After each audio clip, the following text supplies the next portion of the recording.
안녕하십니까. 만나고 싶은 사람, 듣고 싶은 이야기 최혜심입니다. 김정한 목사입니다. 건강하세요. 가난했던 집안의 아들로 태어나 잠자리조차 없이 떠돌아다니던 소년 콘라드 힐튼은 호텔을 창업하여 성공한 후에 유명한 말을 남겼습니다. 그냥 두면 아무 쓸모없는 5달러짜리 쇠막대입니다. 이 막대기를 그냥 두면 아무 쓸데가 없습니다. 그러나 이것으로 말발굽을 만들면 10달러 50센트를 벌 수 있습니다. 또 바늘을 만들면 3,250달러를 벌 수 있고 용수철을 만들면 250만 달러를 벌 수 있습니다.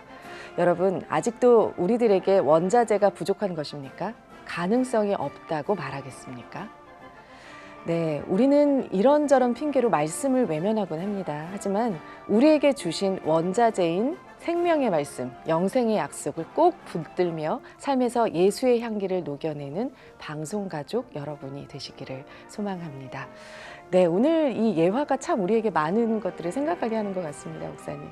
우리 장로님 분 한 분 가운데에 셀폰에서 나오는 그걸 가지고 금을 네, 거기서 착출을 해가지고 한 달에 뭐 금을 20kg인가 얼마를 뺀대. 네. 그런 내버리는 거에서. 네. 그러니까 예수님이 5천 명을 먹이고 12광주리가 남았다. 버릴 수 있지 배부르니까 그거 다 12광주리에 마누라고 그랬지. 그래서 우리가 1달러를 가지고 10달러를 만든다. 1달러를 가지고 20달러를 만든다. 사실 그거는 나는 카카오가 네. 돈 그렇게 많이 버는 줄 몰랐어. 네. 벤처. 네. 그래서 사람들의 하나님이 주신 두뇌를 가지고 요거를 이용하면은 요렇게 편리가 되고 사람들이 필요하겠다. 그런 게 뭐 수없이 있을 거야. 근데 우리가 생각을 미처 못했지. 네. 그래서 앞으로 뭐 주시는 자도 하나님, 가져가시는 자도 하나님, 오직 하나님의 영광을 위해서 살아야 되지 않나. 만나고 싶은 사람, 듣고 싶은 이야기. 오늘은 전 육군 훈련 소장이신 구재서 장로님을 만나봅니다. 어서 오십시오. 반갑습니다. 네, 반갑습니다. 네, 저희 극동방송 청취자 여러분께 인사 말씀 부탁드립니다. 네, 이렇게 불러주셔서 너무 감사하고요. 또 존경하는 김정한 목사님 이렇게 뵙게 돼서 큰 기쁨이고 영광입니다. 저는 군 생활하면서 우리 극동방송 가족 여러분께 너무나 큰 사랑의 빛을 지었습니다. 사랑의 빛을 많이 진 구재서 장로입니다. 반갑습니다. 논산훈련소장 하면 계급이 뭐예요? 네, 투스타죠. 육군 소장이었습니다. 육군소장. 네, 네. 그럼 거긴 자기가 가고 싶어서 갔어요? 명령에 의해서 간 거예요? 아유, 군인은 뭐 명령에 의해서 가는 거죠. 뭐 보직이나 부대나 저희가 선택하는 거는 없고. 그러면 네. 육군훈련소에 가가지고 가장 보람됐던 일이 뭐예요?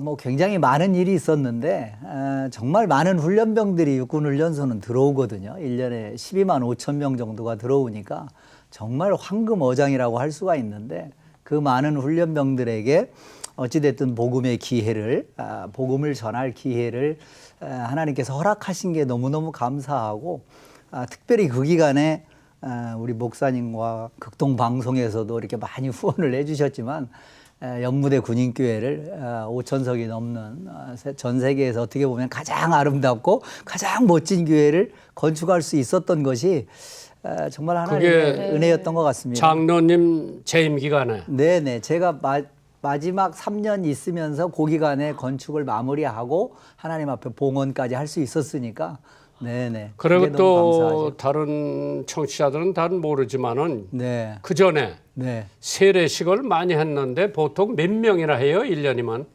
세례식을 많이 하죠. 2주에 한 번씩 세례식을 베풀었으니까 한 번 베풀 때마다 보통 3,000명에서 많게는 5,000명, 7,000명까지 이렇게 세례를 하거든요. 그러니까 1년이면 보통 6만에서 7만 명 정도 합니다. 그래서 제가 훈련소장으로 재임했던 그 3년 기간 중에 1년에 7만 명씩이니까 대략 한 21만 명 정도가 세례를 받았던 것 같습니다.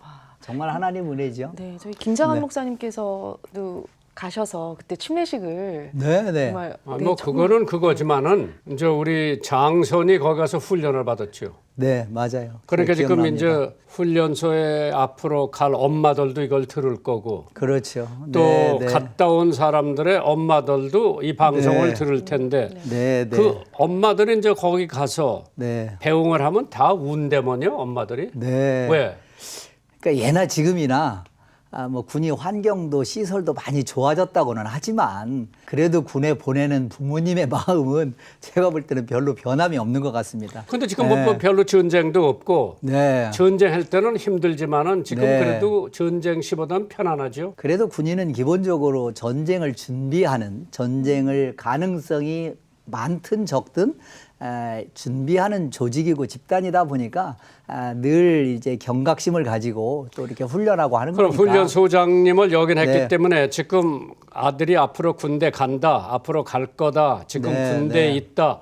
그 엄마들한테 격려 말씀해 주려면 무슨 말씀을 해요? 네, 일단 자녀들을 잘 이렇게 가정에서 또 양육을 잘 시켜주셔서 군에 건강한 자녀들을 보내주셔서 저는 이제 오랫동안 군 생활을 한 사람으로서 그런 부모님들께 오랫동안이면 몇 년을 하셨어? 38년 유니폼을 입고 있었습니다. 근데 지금 보니까 20년 네. 야, 뭐 정말 한 젊어 내가 보기에는 보이십니다. 네. 한 40살? 아이고 목사님 왜 그러세요? 목사님이야말로 뭐 환갑 지나셨나요 최근에? 아, 참. 그러면 지금 소장 하시고 난 다음에 네. 지금 뭐를 하고 계세요? 지금 현재는 뭐 신학 공부를 좀 하고 있고요. 어. 네, 네. 그다음에 이제 백석대에서 안보학 강의를 네, 하고 있습니다. 지금? 안보학. 네, 네, 네. 어, 백석대학에서. 네, 네. 와우. 그 백석대학이 기독교 대학인데 네. 장 총장님이 방송을 많이 도와주시는데 네. 그래서 늘 고맙게 생각을 하는데 네. 거기서 뭘 가르쳐요? 교양 과목으로 안보학을 가리키는데 주로 이제 저는 전쟁사라든지 뭐 무기체계와 관련된 그 과목을 학생들에게 네, 교양 과목으로 가르치고 있습니다. 거기하고는 어떻게 인연이 됐어요? 저는 하나님의 인도하심으로 보고 있는데 금년 초에 백석대학에서 제안이 왔습니다. 안보학 교수로 좀 올 수 있느냐. 그래서 이제 그때 저는 뭐 공부도 하고 있고 다른 여러 가지 일을 하고 있어서 이렇게 망설였는데 기도 중에 그래도 젊은 학생들을 끊임없이 만날 수 있는 곳이 저에게는 또 가장 적합한 사역지인 것 같다라는 생각이 들어서 네, 백석대에 이렇게 가게 됐고 또 특별히 이제 기독교 대학이니까 또 마음껏 복음을 전할 수 있지 않을까 이런 생각에서 선택을 하게 됐습니다. 사모님께서 말이에요. 장군 부인으로 있다가 네, 지금 신학생 신분으로 네, 또 교수 신분으로 네. 군대 소장으로 있으면 그래도 부하들도 많고 군인 생활이 좋대요. 직급이 좋대요. 예. 목사님 사실 제가 신학을 예수님을 이제 소위 때 예수님을 인격적으로 만났는데 너무 뜨겁게 만나다 보니까 조금 더 깊이 있게 성경과 하나님을 알고 싶더라고요. 그래서 사실은 대위 때 국방대학원에서 석사 과정을 할 때 신학을 야간에 했었습니다. 그래서 한 1년을 병행을 했거든요. 주간에 국방대학원, 야간에 신학대학원. 근데 이제 너무너무 그때는 이제 과정이 두 가지를 하다 보니까 쉽지 않더라고요. 근데 그때 제 아내가 저를 너무너무 말렸습니다. 예, 그 신학을 하는 것에 대해서. 그랬는데 이제 제 마음은 군 생활 하는 동안 그때 이제 1년 잠깐 하고 중단을 했지만 군 생활 하면서 그 마음은 제 가슴 속에 늘 남아 있었습니다. 그래서 저녁 후에 신학 공부를 해야 되겠다. 네, 네. 그래서 기도 중에 하나님께서 무엇을 원하실까? 기도 중에 그래 하고 싶은 신학 공부를 좀 하자. 지금은 아내가 굉장히 적극적으로 응원하고 네, 밀어주고 있습니다. 지금 논산훈련소 하면은 옛날 훈련소하고는 네, 천양지 차이죠. 그렇죠. 많이 변했죠. 시설도 좋고 네, 네. 음식도 좋아졌고. 네, 네. 그런데 그 재임 기간에 한국 CBMC 네. 기독교 실업인 협회가 거기서 총회 같은 걸 했는데 맞아요. 2017년도에 한국 CBMC 대회를 아마 CBMC 한국대회 역사상 처음일 겁니다. 그렇게 군부대 안에서. 아마 처음이고 마지막이겠죠. 그렇죠. 네네. 한 3천여 분의 기독 실업인들이 오셔서 거기서 먹고 2박 자고. 3일 동안 먹고 자고 그때 말씀 듣고. 훈련병이 없었죠. 그때 훈련병을 그분들을 특별히 이렇게 모시기 위해서 부대 안에 이제 많은 교육대가 있는데 그분들 생활할 공간을 확보하기 위해서 카리큘럼을 좀 조정을 했죠. 그래서 이제 그분들을 모실 수 있었고. 그때 총장님도 교회 네, 장로님이고. 네, 믿음의 장로님. 이제 그런 게 다 네, 네. 복합적으로 이루어져 그렇습니다. 가지고 가능했죠. 네, 그렇습니다. 또 그분들도 논산훈련소 예배당 짓는데 많이 기여를 했고. 그렇죠. 그때 목사님께서 오셔서 설교 말씀도 해주시고. 네. 설교만 한 게 아니라 네. 내 목사가 100만 원 낸다. 여기 예배당 짓기 위해서. 맞아요. 당신 실업인들이라면 예. 그래도 중소기업에서 대기업까지 하는데 네. 강사 목사가 100만 원을 내면은 네. 자네들은 다 500만 원 이상은 낼 수 있다. 네, 기억납니다. 거절을 그때 오케이. 저희 극동방송 청취자분들도 정말 네, 네. 교회 성전 짓는데 네. 많이 동참하셔서 도움을 주셨었는데요. 그때 감동이 크셨죠. 네. 그 2016년도로 기억하는데 저는 9월 28일로 기억하고 있습니다. 극동방송에서 목사님께서 허락해 주셔서 생방송을 통해서 우리 연무대 군인교회 건축에 굉장히 많은 극동방송 가족분들이 이렇게 참여를 해 주셨어요. 그래서 그때 정말 힘든 시기였거든요. 교회 건축 과정에서. 정말 큰 힘이 됐습니다. 이 자리를 빌어서 목사님하고 극동방송 우리 가족 여러분께 다시 한번 감사의 말씀을 꼭 드리고 싶습니다. 고맙습니다. 교회를 잘 지어놨고 네. 거기서 신병들이 말이요. 네. 뭐 샬롬 무슨 노래 잘해? 실로암. 그 실로암. 어떻게 노래가 그 어떻게 가요? 어두운 밤에 캄캄한 밤에 예. 그 노래를 애들이 그냥 네. 열성으로 부르죠. 아유, 그 5천 명이 넘는 인원이 실로암 찬양을 중간중간에 뭐 각계 전투 막 이렇게 그 자기들의 훈련 생활을 거기다 담아가지고 찬양을 하는데 그 찬양을 통해서 정말 많은 훈련병들이 힘을 얻죠? 힘을 얻고 마음으로도 이렇게 위안을 삼는 되는 것 같습니다. 네. 네, 그래서 실로암이라는 제목으로 영화가 제작되고 있다고 들었습니다. 네. 네. 군 선교 차원에서 그때 이제 훈련소에서 실로암 찬양하는 거를 보고 들으신 분들이 너무나 큰 감동이 와서 야 이걸 영화로 만들어서 우리 매번 훈련병들에게 보여줬으면 좋겠다 이런 생각이 들어서 영화를 만들게 됐고 지금 시사회를 준비 중에 있습니다. 다 만들었고요. 네. 곧 이렇게 보실 수 있을 것 같습니다. 그 군대 생활하면서 네. 내가 존경하는 군인상 네. 우리 장로님은 누구를 내세워요? 한 사람을 내세운대. 역사적으로는 저는 이순신 장군하고 안중근 장군을 가장 존경합니다. 안중근이 현역이었습니까?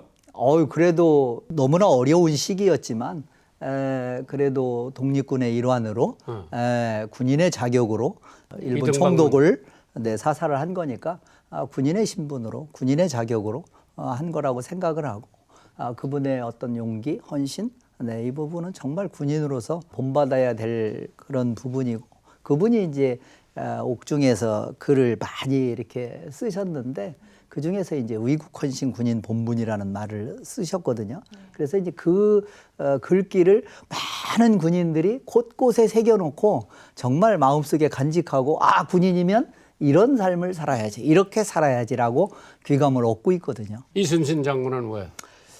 이순신 장군은 뭐 너무나 다 잘 아시겠지만 정말 위기 속에서 그때 당시에 조선이라는 나라를 구했잖아요. 그런데 이제 겉으로 보면 큰 차원에서 보면 그런 거지만 세부적으로 그분의 삶을 보면 현실 속에서 부하들과 오직 자기의 어떤 미션, 사명 그것을 위해서 정말 모든 걸 다 바쳤어요. 그게 이제 군인으로서 저희들이 또 그리스도인으로서 모함도 많이 받고. 본받아야 될. 네, 그렇죠. 그 가운데서도 정말 흔들림 없이 살아오셨거든요. 근데 군 소장까지 가면서 제일 힘들었던 게 뭐예요? 이사 댕기는 건가? 물론 그것도 힘들 수 있죠. 뭐 20번 넘게 이사를 다녔고요. 그리고 이제 아이들을 사실은 이렇게 데리고 이제 양육을 하면서 저희도 이제 초등학교를 6군데를 다녔거든요. 아이들이. 그러니까 1년에 한 번씩 이제 이사를 다닌 거니까 아이들한테는 제가 큰 사실은 그 지금 어떻게 됐어, 걔들이? 그래도 하나님 은혜로 다 잘 커서 성장해서 네. 지금은 뭐 대학 졸업 맞고 대학 졸업하고 다 이제 직장 생활하고 출가해서 네, 지금 손주도 태중에 있는 생명까지 넷이 생겼습니다, 목사님. 와, 그렇게 안 보이죠? 네, 정말. 네, 네. 네, 정말 하나님 은혜죠. 네, 네. 아니, 군 생활 중에 위기도 겪으신 걸로 알고 있는데 건강에 이상이 있으셔서. 네, 네, 네. 군 생활하면서 대령 때예요, 목사님. 어느 날 머리가 너무 아파서 병원에 가보니까 빨리 큰 병원으로 가보라고 해서 이제 서울에 있는 대학병원에 갔었는데 뇌종양으로 판정을 받았습니다. 그래서 페트 검사를 하니까 악성 뇌종양이다. 그래서 이제 10시간 넘게 머리를 이렇게 전부 다 이렇게 열고 수술을 했는데 어찌됐든 하나님 은혜로 수술을 잘 마쳤고 또 끝나고 나서 이제 방사선 치료를 요구를 했는데 아내하고 기도하면서 발견하게 하시니도 또 수술하게 하시니도 좋은 의사를 만나게 하시니도 하나님이신데 하나님께서 완벽하게 치료해 주실 줄 믿고 우리 방사선 치료는 받지 말자. 그리고 이제 방사선 치료를 받지 않고 지금까지 왔습니다. 14년이 됐는데 정기적으로 그 수술받은 병원에 갔었거든요. 근데 작년에 전역하고 나서 병원에 갔는데 수술했던 의사 선생님이 보시고 어느 쪽이야? 왼쪽이었어? 오른쪽이었어? 이렇게 물으시더라고요. 다시는 안 와도 되겠다. 그래서 14년 만에 정말 완벽하게 고쳐주신 하나님을 다시 한번 이렇게 체험하고 느낄 수 있었습니다. 네. 감사하죠. 코로나로 인해서 군 복음화, 네. 군 선교가 많이 축소됐죠? 제가 2019년 연말에 전역했는데 전역하고 나서 이제 2020년 초에 바로 코로나가 왔잖아요. 그래서 사실은 군이 전부 다 이제 문을 걸어 잠그면서 육군훈련소도 모든 예배가 중단이 됐고 특별히 훈련병 예배가 중단이 돼서 지금도 아직 재개되지 않은 상황입니다. 그래서 이제 그 부분이 사실은 너무나 가슴이 좀 아프고. 근데 네. 정부에서 너무 과하게 통제를 한 게 아닌가? 지휘관들의 어느 정도의 재량도 뭐 있지 않을까라는 생각이 드는데 이제 육군훈련소는 워낙 많은 훈련병들이 있다 보니까 이게 부대와 부대를 이게 다 섞어서 같이 예배를 드려야 되는 상황이다 보니까 아마 지휘관들이 좀 쉽게 판단을 못 하고 그건 뭐 있는 것 군대라고 같습니다. 하지만은 민간에게도 못 모이게 했으니까. 네, 네. 군은 또 국민의 건강과 생명을 또 지켜야 되니까 또 지킬 부분은 또 지키면서 그 범위 안에서 또 이렇게 빨리 복음을 전할 수 있는 이 역사가 좀 회복이 됐으면 좋겠습니다. 한 번 중단되면은 네. 다시 원상복귀가 힘들 거예요. 네. 왜? 이제 신병들이 야가졌거든. 아유 교회 안 가도 된다. 뭐 게임하고 그러면 되지. 네. 종교의 자유를 막는 네. 것은 네. 마귀가 정부를 통해서도 할 수 있고 네, 네. 종교 단체를 통해서 예를 들어 네, 네. 높은 사람을 통해서 네, 네. 어떤 뭐 네. 1인 체제 종교가 네. 있잖아요. 네, 네. 이단들도 그렇고. 정말 군 복음화와 군 선교가 회복되기 위해서 네, 많은 네. 노력을 또 기울여야 될 것 같은데요. 네. 또 우리 극동방송 청취자분들께 한 말씀 해주시고 이제 마무리하도록 하겠습니다. 사실은 가정이나 교회나 국가나 그 다음 세대를 세우는 것이 가장 중요하잖아요. 그런 측면에서 군선교도 우리 교회가 또 우리 극동방송 가족 여러분들이 관심을 가지고 이렇게 기도해 주셔야 되는 영역이 아닌가 생각을 합니다. 특별히 군선교가 참 어려운 시기입니다. 조금 전에 목사님하고 말씀 나눴지만 여러 가지 어떤 사정에 의해서 여건 때문에 지금 많이 중단된 부분들이 굉장히 많이 있는데 이런 부분들이 빨리 회복될 수 있도록 같이 이렇게 기도해 주시면 고맙겠습니다. 그럼 이제 정부, 새 정부가 들어왔는데 네, 네, 네. 좀 바꿔줬으면 좋겠다. 네, 네. 아마 기도하면 그런 게 이루어지지 않을까. 아멘. 네. 오케이. 네. 네. 오늘 장로님 이렇게 바쁘신 가운데 나와주셔서 감사드리고요. 앞으로 네, 또 사역도 승리하고 네, 또 네. 더 확장되시기를 저희도 기도하겠습니다. 네, 고맙습니다. 네, 안녕히 감사합니다. 가십시오. 감사합니다. 감사합니다. 네. 한 주간도 주님 안에서 평안하시길 바랍니다. 만나고 싶은 사람, 듣고 싶은 이야기 저희는 다음 주 이 시간에 다시 찾아뵙겠습니다. 감사합니다.